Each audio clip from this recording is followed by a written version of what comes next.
नौकरशाह और उनका परिवार केरल के घर में मृत पाए गए। पुलिस को आत्महत्या का संदेह। कोच्चि पुलिस को कथित तौर पर एक नोट मिला है जिसमें कहा गया है कि उनकी बहन जो विदेश में रहती है को उनकी मौत के बारे में सूचित किया जाना चाहिए।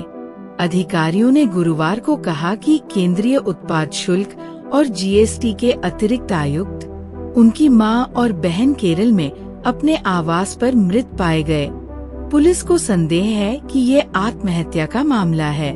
ये घटना तब सामने आई जब नौकरशाह मनीष विजय के सहकर्मी उनके घर गए क्योंकि उन्हें चिंता थी कि वे 4 दिन की छुट्टी के बाद काम पर नहीं लौटे हैं।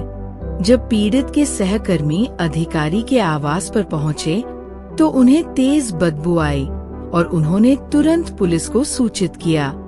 जबकि मनीष और उनकी बहन शालिनी अलग अलग कमरों में लटके हुए पाए गए। उनकी मां शकुंतला बिस्तर पर मृत पाई गई। पुलिस ने पाया कि वृद्ध महिला को एक सफेद कपड़े में लपेटा गया था और उसके बगल में फूल रखे गए थे। इससे ये संदेह पैदा हुआ है कि मां की पहले मौत हुई होगी या उसे मार दिया गया होगा और फिर भाई बहन ने आत्महत्या कर ली होगी। कोच्चि के पुलिस आयुक्त पुट्टा विमलादित्य ने एनडीटीवी को बताया कि शव कुछ दिन पुराने थे और सड़ने लगे थे। केवल फोरेंसिक जांच के बाद ही हम ये बता पाएंगे कि उनकी मौत कब हुई।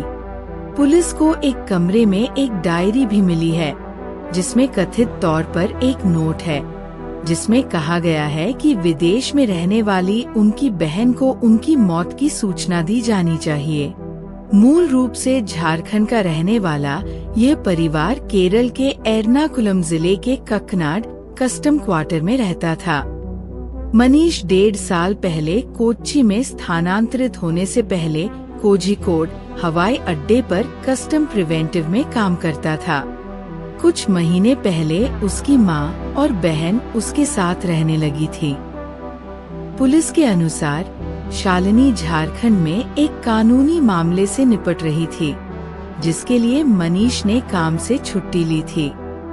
रिपोर्ट में कहा गया है कि शालिनी ने 2006 में झारखंड लोक सेवा आयोग जेपीएससी की परीक्षा में प्रथम स्थान प्राप्त किया था और उसे डिप्टी कलेक्टर के रूप में नियुक्त किया गया था। हालांकि बाद में उसकी रैंक को चुनौती दी गई और रद्द कर दिया गया जिसके कारण उसे बर्खास्त कर दिया गया। 2024 में मामले की सीबीआई जांच के बाद आरोप पत्र दाखिल किया गया और मुकदमे की कार्यवाही चल रही है। शवों का पोस्टमार्टम उनके तीसरे भाई के विदेश से आने के बाद शुरू होगा। पुलिस ने कहा कि अप्राकृतिक मौत का मामला दर्ज किया गया है और आगे की जांच चल रही है। उन्होंने कहा कि तीनों शवों का पोस्टमार्टम उनकी बहन के भारत पहुंचने के बाद किया जाएगा।